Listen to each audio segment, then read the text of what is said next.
Requirement man siya sa visa man. And then, pag human ako kuha sa result sa IELTS is Take my hands. Close your eyes. Now feel.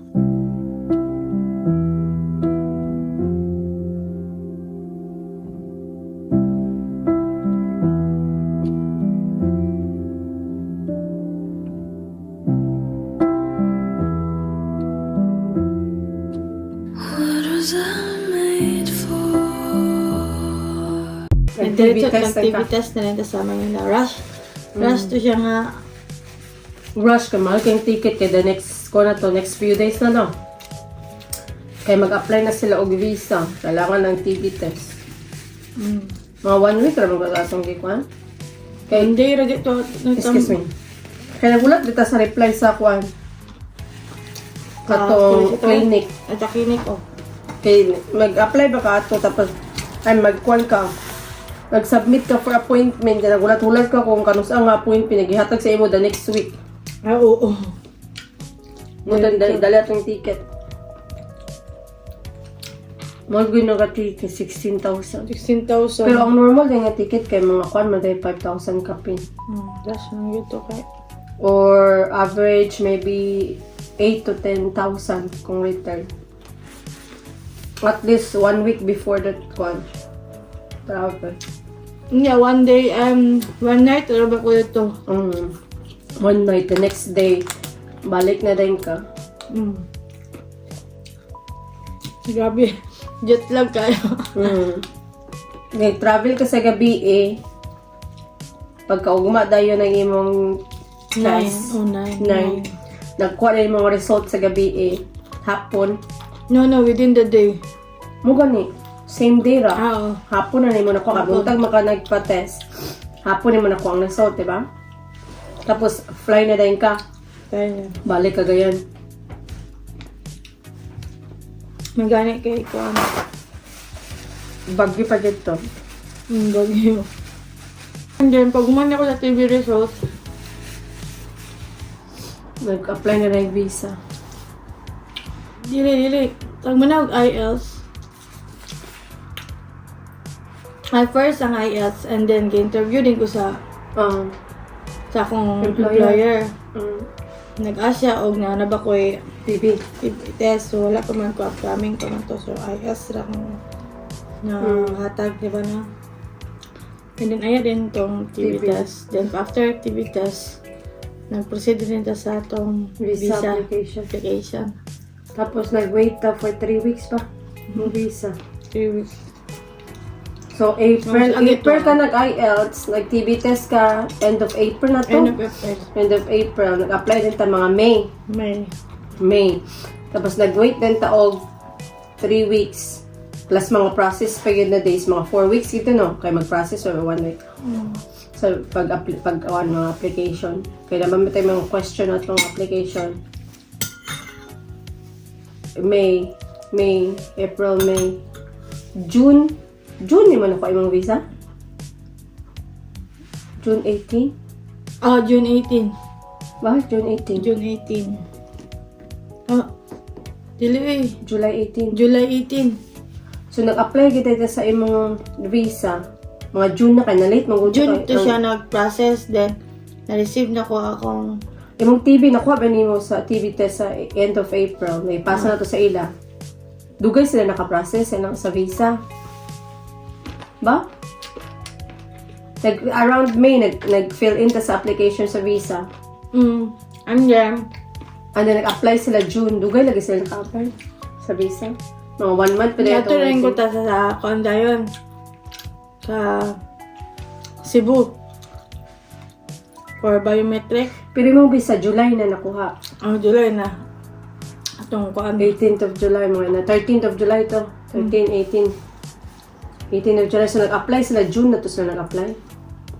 June. Nag-process sa to May. Nag-apply na rin sila sa June. Nakuha nyo sa July kay 3 weeks ba, di ba? Ang waiting. Tapos, July, to da yung ka sa Cebu for biometric requirements. August? Biometric data. July. Ay, August ba? August. Mga first week of August, di ka na ganito. Kay mo itong sige, kuha ang appointment. August. First week of August. First week of August yata to. So, from visa to biometric.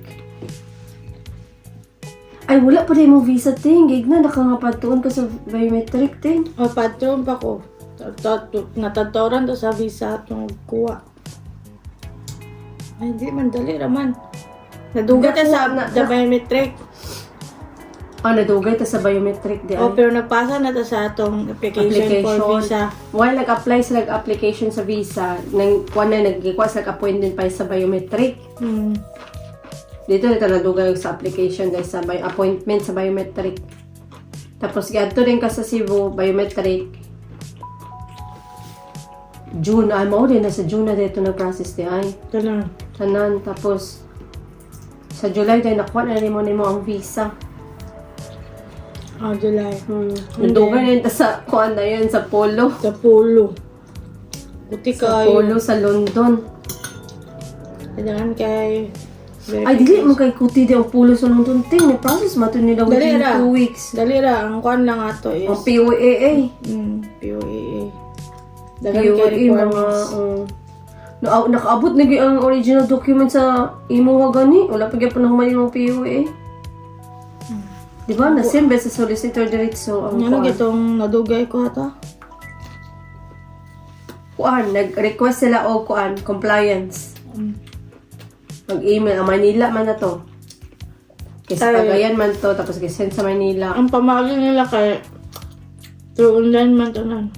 Online. Tapos nagulat pa sila sa signal sa Manila. Hiya pa dahil ka makakuan.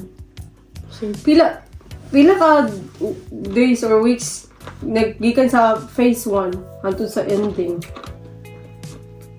Ano sa kanang phase 1? October mo ko na ka. August imong visa. September naghulat ta sa Polo mga 2 weeks. September na ka sa first copy sa photocopy sa Polo. Sa September nagkuan na ka first week of September, nag-process na ka sa phase 1, di ba? Na nag-wait ka. Expected ba ito mula ko dapat mo. Man na ako na kay kuan. And middle of September, nakamagna ka. Nadugay lang ito sa phase 1 kay dagan kayo. Itong compliance, mga 1 week, pero wala itong compliance. 1 week. Tungod sa ilang central office. 1 week sa compliance. Kumanday sa compliance. Another few days ay under evaluation ba ito? Mga 10 days ba? Mga 10 days ito ang phase 1. And then, phase 2, mga 7 days. dali na siya Wala na nagapon nag 1 month. By end of September, nakuman na, di ba?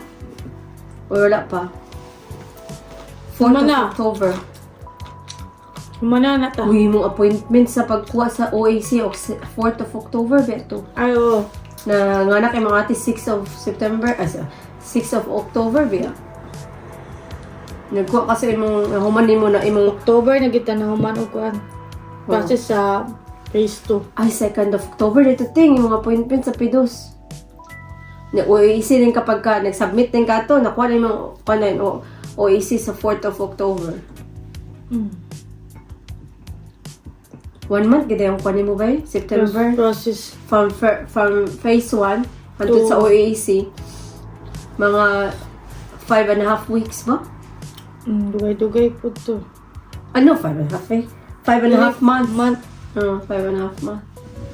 Tapos nagstay pa din ka sa Pilipinas mga 1 week before ka nag-fly kay mag-book man tag ticket 1 week 1 week before kay mas barato man siya.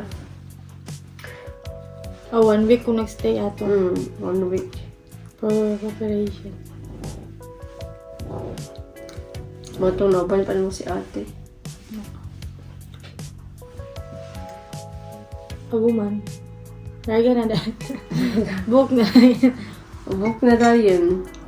Book na ticket tapos Palit na lang shirt pa sa lubong. Patalubong, late na kayo. No? Yapon, lami ang pulburon ba yung iba na yung lasa ng pulburon. Okay naman, din naman siya. Nabaguhan lang giguro ko sa kwan kay lasa niya. Kau mabukat ilog balik anak eh. Nakikita ko naman naman sa una kay Gold. Dito to yung putos. Yan na ay ka ng more candy ang pagkaputos ba? I-open dito na. I-open na mo ni Papa na naon pa na mo baka na mo rabit ay candy bito. Di na. So that's it. Mukbang ganyan ka. Bukong Tingin mo, that's it guys. Akong one journey. My journey.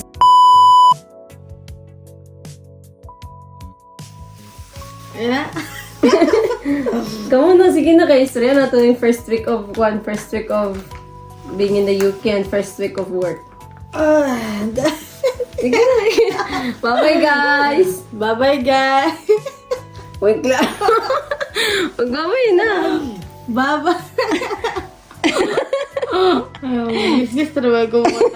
Sige na. Bye guys. Ano? Oh, wala mo. Camera na nga. Wala mo na. Di mo na siya tao, uy. Ha? Di mo na siya tao. That's it. Bye guys. Mount. Bye guys, end na.